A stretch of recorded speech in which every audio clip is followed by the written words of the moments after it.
Ini cara aku turun 8 kilo. Yang pertama, belajar. Pelajari dulu apa yang mau kamu lakukan sebelum kejebak di pola diet dan mindset yang keliru.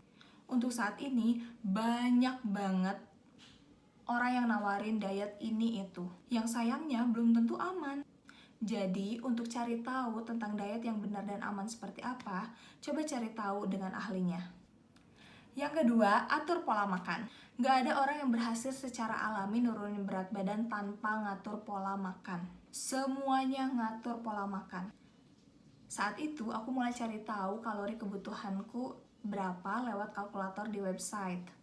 Itu adalah cara paling gampang untuk aku tahu kebutuhan kaloriku. Dulu pada saat diet ini, aku juga masih makan sehari 3 kali. Aku masih tetap sarapan, aku juga makan siang, dan aku juga makan malam. Hanya jumlah dan cara penyajiannya aja yang berbeda. Kalau misalnya dulu jumlahnya tuh nggak teratur sama sekali, nah sekarang jumlahnya tuh lebih diatur sesuai dengan kebutuhan kalori pada saat aku defisit kalori. Untuk penyajiannya sendiri, aku dari yang tadinya aku suka deep fries gitu, nggak peduli cara penyajiannya seperti apa, sekarang aku mulai lebih teliti.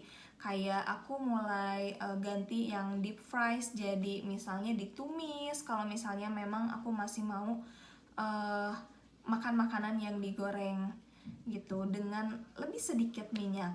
Sekarang jadi direbus, dipanggang, atau dikukus. Aku lebih suka dengan makanan yang direbus. Kenapa? Karena itu lebih hemat waktu dan lebih simple cara penyajiannya. Aku nggak perlu ya gimana-gimana gitu. Jadi kayak udah tinggal cemplung-cemplungin aja, udah beres gitu.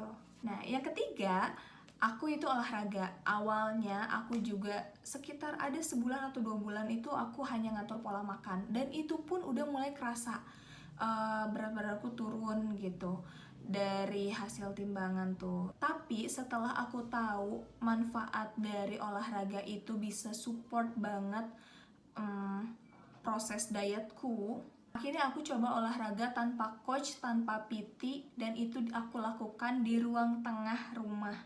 Jadi memang pada saat itu lagi COVID juga, aku melakukan itu di rumah. Yang keempat itu adalah manajemen stres. Jadi waktu aku mulai itu kan pertengahan COVID gitu kan.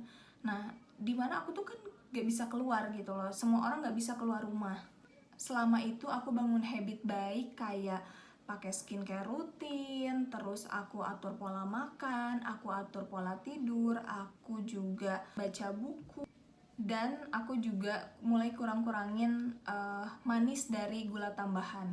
Dan ternyata itu benar-benar ngaruh banget ke level stres. Dan yang aku rasain, mood aku itu cenderung lebih stabil, nggak lonjak banget sih kurvanya tuh gitu. Nah, itu dia cara aku bisa turun 8 kilo dari yang tadinya overweight sampai akhirnya sekarang turun berat badannya. Yang kelima, mulai. Yang paling penting dari proses aku bisa turun 8 kilo dan bertransformasi seperti hari ini adalah mulai langkah pertama. Kalau udah belajar fondasi dan basicnya, mulai terapin satu persatu. Jangan nunggu ahli dulu atau udah bener-bener paham kayak pakar gitu terus baru mau mulai. Enggak, learning by doing aja gitu loh. Yang penting adalah basic dietnya itu kita udah cukup gitu loh, udah cukup tahu, kita sambil aplikasikan trial error jenis diet apa yang cocok di tubuh kita, makanan apa yang cocok di tubuh kita. Nanti di tengah jalan kalau ternyata menemukan hambatan dan cara yang gak cocok, bisa belajar lagi atau cari tahu lagi kenapa dan apa yang salah, dan kita cari tahu apa sih yang harus kita lakuin. Ingat, semua ada solusinya, kitanya aja yang belum tahu. So, ini dulu yang bisa aku share hari ini. Semoga bermanfaat, dan kalau kamu ngerasa video ini bermanfaat, jangan lupa share ke teman-teman kamu biar kita sama-sama bisa hidup sehat.